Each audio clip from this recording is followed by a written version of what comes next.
আজকে আপনাদের সাথে শেয়ার করব আমার নতুন আরেকটি অভিজ্ঞতা। তো পাশে থাকুন। হ্যালো এভরিওয়ান, আসসালামু আলাইকুম। কী অবস্থা, কেমন আছেন সবাই? আলহামদুলিল্লাহ, আপনাদের দোয়ায় আমি অনেক ভালো আছি। তো আজকে আপনাদের সাথে আমি শেয়ার করব নতুন একটি অভিজ্ঞতা। সেটা হচ্ছে আজকে আমাদের ব্রহ্মপুত্র নদীতে মাছ ধরা হচ্ছে, আর মাছ ধরতেছে আমাদের জাল দিয়ে।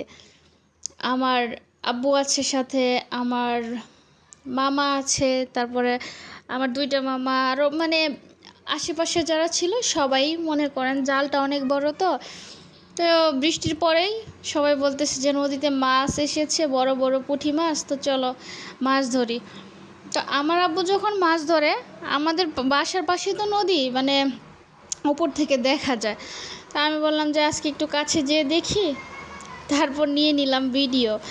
দেখেন কি সুন্দর মাছের পোনা যাচ্ছে, ছোট ছোট মাছের বাচ্চা। ওগুলো একসময় আমাদের নদীতে হয়ে যাবে অনেক মস্ত বড় মাছ। ঠিক আছে, তো নদীর মাছ তো সবাই পছন্দ করেন, কে না পছন্দ করে নদীর মাছ। নদীর মাছ হচ্ছে আল্লাহর দেওয়া উপহার। মানে মাছ এখানে নদীতে না ছাড়লেও মাছ চলে আসে, আল্লাহ প্রদত্ত। পুকুরে তো মাছ ছাড়লে তারপর ওখান থেকে মাছ হয়, কিন্তু নদীতে তো এমনি এমনি মাছ হয়, আল্লাহর সৃষ্টি। নতুন পানি আসতেছে নদীতে, দেখেন এই যে জাল টেনে টেনে উপরে নিয়ে আসলো, এখন এই যে মাছ ধরতেছে। এক টানে অনেকগুলো মাছ উঠেছে, সবগুলো পুঁটি মাছ, তারপর আছে ছোট ছোট ভাই মাছ, মানে বিভিন্ন প্রকারের মাছ আছে। তো বড় বড় পুঁটিগুলো আমার অনেক বেশি ভালো লাগে। আমি বলতেছিলাম কি, বড় পুঁটিগুলো কিন্তু আমাদের জন্য রাখবা। আসলে মাছ ধরতেছে আমার আব্বুর সাথে আর অনেক মানুষ আছে, তো তাদেরকেও তো দিতে হবে, শেয়ারে মাছ ধরতেছে।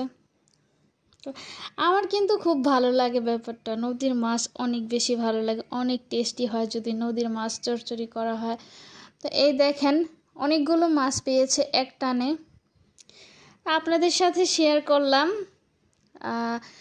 মাঝে মাঝে মানে নদীর পাশে যাদের বাড়ি আছে, নিজেরা মাছ ধরে চেষ্টা করবেন, নিজের জাল রাখবেন। যেমন আমার আব্বু মাছ ধরতে অনেক বেশি পছন্দ করে, বড়শি দিয়ে, তারপরে জাল দিয়ে।